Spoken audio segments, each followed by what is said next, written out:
Yes, welcome from me as well. Thanks for coming.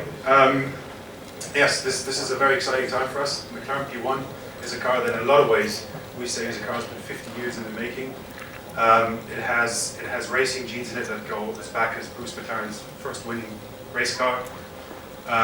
We have a lot of aspects. The car is a full carbon fiber body, which is something we've released to the world in the 1980s in race cars. It has heritage in it a lot from the McLaren F1.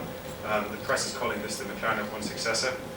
And so yes, at the moment it's the pinnacle of everything McLaren has to offer.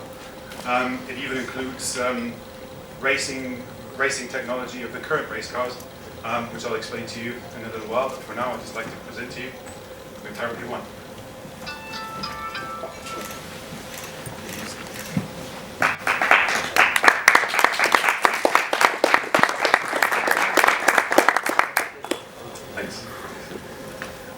So I thought the best way, first of all, I'd like to show it's on.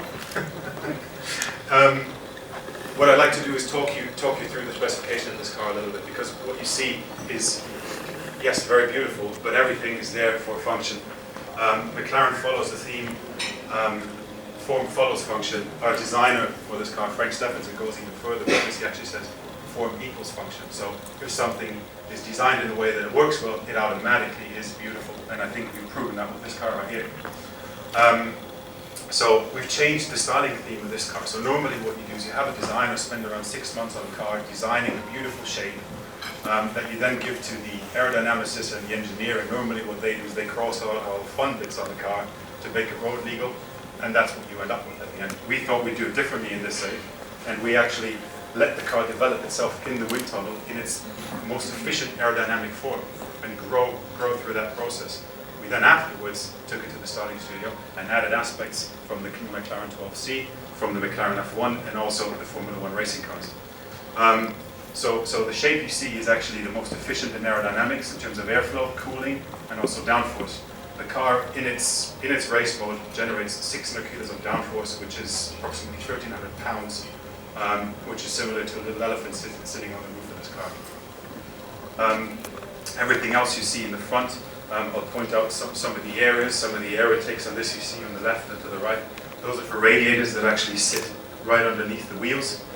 The only thing, by the way, I should explain to you, this car is a production car. This is 97% of the car that you are able to order and to buy.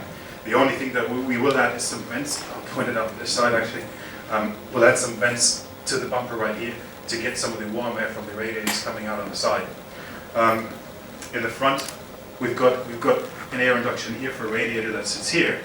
The warm air goes up there, but we have to leave the center bit free right here to feed actually the engine. This main induction on the roof scoop, which is taken from the McLaren F1. We then have a very interesting air induction, which is the one on the doors, you may have noticed. Which normally sits on the side. When you look at the 12C, that's where the air comes in. On this, we've actually measured from the computational fluid dynamics we did, which were a big involvement in the design, that actually the most efficient air induction is on the top of the roof, which gets fed with cold air over the wheel arch right here. And the other thing you notice from the front is the very long windscreen, plus we have a panoramic roof, which sort of extends the windscreen to then when you sit inside, we created almost a hydrogen type feeling when you sit in there. It's like a glass house. The other highlight you can see from that area is you may have noticed the very reflective, almost mirror type finish on the brake discs. These are brake discs you've not seen yet in a production car. These are full carbon fiber brakes we've developed together with our Formula 1 partner Icabono, who supplied the Formula 1 brakes. And in Formula 1, they're carbon, so carbon discs, carbon pads. And this, we don't use carbon pads because they don't heat up quick enough, but the disc is a full carbon fiber disc, and that's something that has never been there yet. The wheels are a new developed aluminium, which we call super aluminium. It's as light as a magnesium wheel, but actually more durable. So the lightest concept in that way as well. I think that's about it. Otherwise, I'd invite you now to come closer and take a look at the car. I'm happy to answer any further questions.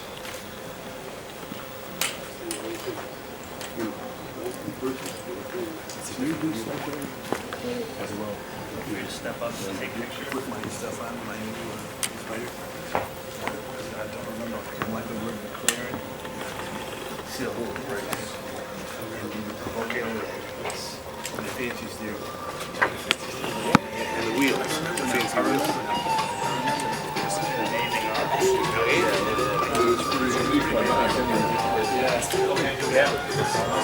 Into the production plant is this area here. Obviously, I mean, I've explained to you all the air ducts from the front. Obviously, we need to manage that air. We need to get rid of all the warm air. So this is actually going to be completely open, and the engine bay is going to be exposed. So you will have a thin grille, similar to the mesh on the top right there, that will cover off that area. But it'll be very technically very exposed. You will see the air brake dampers, and you will see the exhaust and the engine. Another interesting point, I mentioned the downforce on the car. Most of it happens through this rear spoiler. The spoiler comes up roughly around a foot high and then tilts 29 degrees forward and backward. So this is the racing feature I mentioned before from current race cars. This car will have an active aerodynamic and a DRS, a drag reduction system involved. So with the push of a button, you can basically, in its race mode, flick the spoiler backward to release the drag and therefore get a better straight line acceleration. The lights of the car, I'll just going to turn this on again. You will see the lights, as in the indicators, braking lights and tail lights will be all in the surrounding here, plus the additional third braking light on the top. This finish is all going to be titanium. That was all. Thanks.